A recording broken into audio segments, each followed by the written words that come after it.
Welcome to my channel cook and cultivate. இன்னைக்கு நம்ம சின்ன வெங்காயமும் கருவேப்பிலையும் வச்சு தான் ஒரு சட்னி செய்ய போகிறோம். அதுவும் தோசைக்கு செம சூப்பராக இருக்கும். வாங்க ட்ரை பண்ணலாம். ஃபஸ்ட்டு சின்ன வெங்காயத்தை நல்லா உரிச்சு எடுத்துப்போம். ஒரு வானலியில் எண்ணெயை விட்டுட்டு சின்ன வெங்காயத்தை போட்டு நல்லா வதக்கி விட்டுருவோங்க. ஒரு 3 நிமிஷம் நல்லா சின்ன வெங்காயத்தை வதக்கணும் நம்ம. அப்போ தான் உள்ளேருந்து எல்லாம் நல்லா வதங்கி இருக்கும். இப்போ சின்ன வெங்காயம் நல்லா வதங்கிட்ட பிறகு நம்ம தாராளமாக கருவேப்பிலையை போட்டுக்கலாம். அதுவும் கருவேப்பிலை நல்லா ஃப்ரெஷ்ஷாக இருந்துச்சுன்னா அவ்வளோ டேஸ்ட்டாக இருக்கும். கருவேப்பிலையை போட்டு நல்லா வதக்கி விடுவோம். இப்போ சின்ன வெங்காயமும் கருவேப்பிலையும் நல்லா வதங்கட்டும். இந்த சட்னிக்கு தேவையான காரத்தூள் போட்டுக்க போகிறோம். அதாவது காஞ்ச மிளகா நீங்கள் 4 எடுத்துட்டிங்கன்னா மிளகு கம்மியாக எடுங்க. மிளகு அதிகமாக எடுத்தீங்கன்னா காஞ்ச மிளகாயை கம்மியாக எடுத்துக்கோங்க. கொஞ்சம் காஞ்ச மிளகா, கொஞ்சம் தனியா, கொஞ்சம் மிளகு, கொஞ்சம் சீரகம், இவங்களையும் இந்த சட்னிக்காக நம்ம போட்டு எல்லாம் ஒன்றா சேர்த்து நல்லா வதக்க போகிறோம்.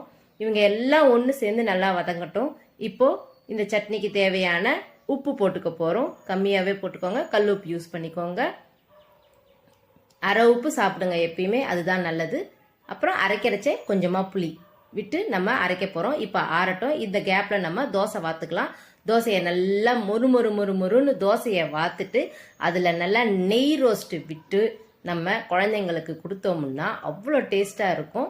நல்லா மொறுன்னு பேப்பர் ரோஸ்ட் மாதிரி வாத்து நம்ம தோசையை ரெடி பண்ணியாச்சு. இப்போ சட்னி நல்லா ஆறி இருக்கும். நமக்கு நம்ம மிக்சியில் போட்டு நல்லா மையாக அரைச்சிட்டு சூடாக தோசைக்கு நம்ம இந்த சட்னியை தொட்டு சாப்பிட்டோன்னா அந்த மிளகோட காரத்துக்கு அவ்வளோ அருமையாக இருக்கும். ட்ரை பண்ணி பாருங்கள்.